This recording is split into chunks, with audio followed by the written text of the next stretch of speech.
Sejam muito bem-vindos a mais um estudo profundo das nossas fontes.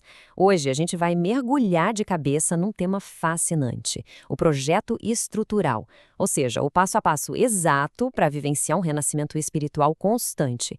E o detalhe mais importante aqui, sem pular etapas vitais. Vamos analisar juntos o que as fontes chamam de as etapas do reino de Deus, destrinchando como esse processo monumental realmente funciona na prática. Mas antes de tudo, vamos pensar numa questão que é, no mínimo, intrigante. Por que algumas igrejas simplesmente estagnam? É uma tensão muito real e fácil de entender, não é? Pensem bem, por que congregações inteiras, muitas vezes ostentando uma doutrina impecável e um esforço semanal gigantesco, de repente se veem paralisadas? Passam anos a fio se sentindo infrutíferas e estagnadas espiritualmente.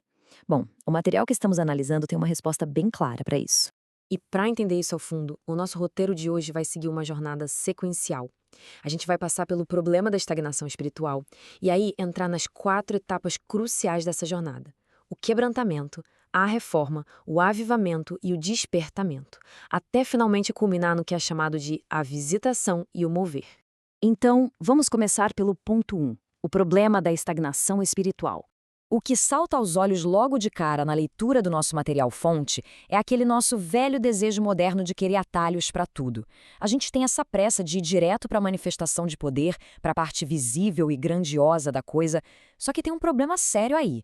Tentar pular as fases de preparação produz, inevitavelmente, estruturas muito frágeis. Estruturas que, na primeira pressão, simplesmente desmoronam. O texto é bem direto e implacável quanto a isso. Deus não derrama o seu espírito em terra dura. Ele também não coloca um fluxo novo em vasos rachados que, francamente, não aguentariam a carga. Sem a fundação certa, qualquer movimento apaga tão rápido quanto começou. Vamos dar uma olhada em como isso é construído passo a passo. Notem como cada um desses 4 estágios principais se encaixa de forma perfeita com uma rica metáfora bíblica. O primeiro passo é a preparação, que é o solo. Depois vem a estrutura, que é o vaso. Em seguida, a vida, que é o fôlego. E, por fim, o transbordar, que é o rio. A lógica apresentada nas fontes é irrefutável. É literalmente impossível chegar na fase do rio, do transbordar, sem antes ter afofado e tratado a terra. O que nos leva ao ponto 2, a etapa 1, o quebrantamento.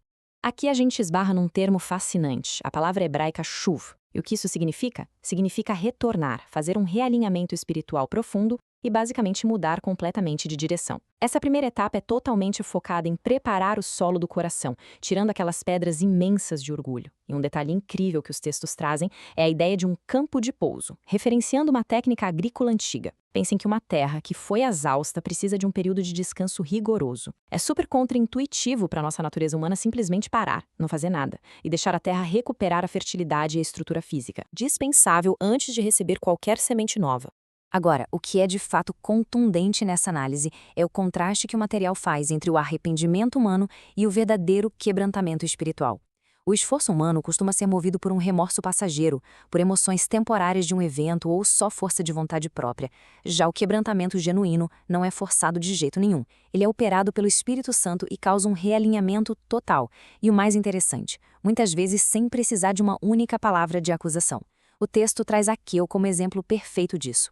Ninguém precisou apontar o dedo ou pregar um sermão de culpa. A simples constatação da presença divina quebrou aquele solo de orgulho de um jeito tão real que gerou uma restituição financeira totalmente voluntária.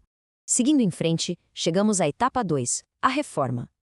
A palavra hebraica que norteia essa fase é shadash, que significa renovar, restaurar e reconstruir algo para trazer de volta ao seu propósito original. Imaginem aquela metáfora clássica do profeta Jeremias, o oleiro refazendo o vaso de barro que estava estragado. É exatamente isso. A estrutura interna do indivíduo ou até de uma instituição inteira está sendo totalmente refeita. É uma reestruturação drástica. Tudo isso para que aquele recipiente que antes estava todo rachado e fragmentado fique íntegro e firme o suficiente para suportar o peso e a glória do que vem pela frente.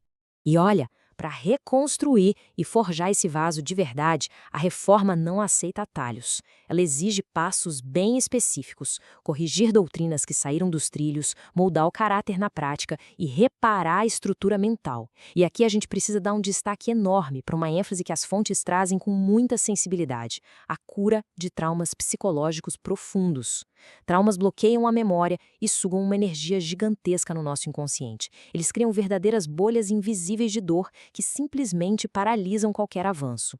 O texto é claro: se houver recusa em enfrentar essa dor e não se abrir mão daquele orgulho intelectual de achar que já se sabe de tudo, o destino é fatalmente um emocionalismo raso.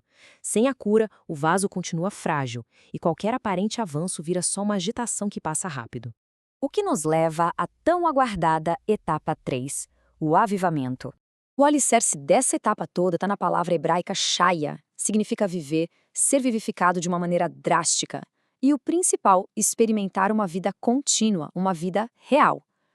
Para ilustrar a dimensão e impacto disso, o material resgata aquela visão impressionante e visceral do Vale de Ossos Secos, lá do livro de Ezequiel. E o detalhe vital aqui é que o fôlego da vida só penetra e anima os ossos depois, sim, somente depois que eles se juntam na ordem certa, recebem os tendões, a carne e estão com a estrutura prontinha. O recado é super claro: o fôlego divino não serve para criar a estrutura, ele vem para habitar uma estrutura que já foi organizada e preparada previamente. Isso ilustra de um jeito brilhante uma polaridade central nas fontes que estamos estudando. Hoje em dia, rola uma confusão enorme com o que os autores chamam de avivamento, que é um movimento muito focado no homem, totalmente antropocêntrico e frequentemente calcado em manipulação emocional, pressão de palco e técnicas de marketing criadas só para inflar números. Mas de forma muito neutra e objetiva, o documento contrapõe isso, definindo o verdadeiro avivamento como estritamente teocêntrico. O foco é Deus. Não tem caos, muito pelo contrário, ele gera uma ordem rigorosa, estabelece uma missão clara e, o mais incrível, suporta pressões esmagadoras. As fontes até lembram da igreja histórica de Esmirna. Eles eram materialmente pobres e sofriam uma perseguição violenta, mas espiritualmente falando, eram vivos e totalmente invencíveis. Agora passamos para a etapa 4, o despertamento. Etimologicamente, essa fase é uma combinação magistral de idiomas antigos. É sensacional ver como isso se conecta. Por um lado, temos a raiz or, no hebraico, que passa a ideia de luz radiante, clareza e iluminar caminhos escuros. Por outro, temos a palavra égero, no grego, que significa literalmente despertar de um sono anestesiante, sair da inércia, levantar de vez e ir direto para a ação. É nesse despertamento que os olhos finalmente se abrem para a realidade do mundo. A energia não fica mais represada lá dentro das quatro paredes de uma instituição. O grande objetivo agora é influenciar de forma vigorosa tudo o que está acontecendo do lado de fora. E o que a gente vê aqui demonstra bem uma mudança crítica de paradigma quando chegamos na maturidade dessa jornada. Acontece uma saída do foco interno, que era totalmente compreensível nas fases iniciais, onde a prioridade era curar os traumas, consertar a doutrina e buscar a estabilidade individual, direto para o que os autores chamam de impacto externo. É aqui que acontece a adoção definitiva de uma mentalidade de reino, que é altamente coletiva. A ideia é que ninguém acumule dons, verdades ou recursos só para garantir a própria segurança. O foco muda radicalmente para a transformação ativa da comunidade civil, convertendo aqueles lugares que pareciam desertos hostis em áreas vibrantes. E assim chegamos ao ápice, a visitação e o mover. Tudo isso que a gente vem descrevendo é perfeitamente sintetizado nessa citação fantástica do antigo profeta Isaías. Ele diz: até que se derrame sobre nós o Espírito lá do alto, então o deserto se tornará em campo fértil. Ou seja, as coisas não mudam de verdade até que isso aconteça. Mas, quando acontece, o deserto vira um campo majestoso. E o texto de Isaías adiciona um detalhe crucial: o juízo habitará no deserto. Uma visitação autêntica não produz apenas celebração e cantoria, ela altera ativamente a lei, a justiça e a ordem moral e social de locais que antes eram considerados caóticos, perigosos ou totalmente esquecidos. E os resultados comprovados de passar por todas essas fases são, sem o menor exagero, transformadores. Acontece na prática o que o profeta Joel descreveu, a restauração concreta dos anos que foram devorados por escolhas míopes, recuperando os recursos, a influência e a dignidade perdida. A gente vê a cura literal da esterilidade social. É como uma água fresca que entra de repente e sara as águas estagnadas de um mar morto. Mas prestem muita atenção, porque as fontes deixam um alerta final bem severo para essa fase. É preciso ter um caráter enorme para conseguir gerenciar a abundância. A tendência humana, ao chegar no conforto e no topo, é ceder à ganância e começar a construir pequenos impérios pessoais. O único jeito de não paralisar e jogar todo o processo fora é manter o coração 100% focado no bem coletivo. Então, a grande reflexão incontornável que fica no final das contas é esta: existe mesmo uma disposição genuína para encarar as dores do quebrantamento e as exigências da reforma? Ou a preferência vai continuar sendo a estagnação, rodando em círculos nessa busca infinita por atalhos? Essa é a escolha que define se a estrutura vai acabar ruindo na primeira tempestade ou se vai estar pronta para transbordar. Esperamos que esse mergulho nas fontes tenha trazido bastante clareza e excelentes insights. Um grande abraço e até o nosso próximo estudo.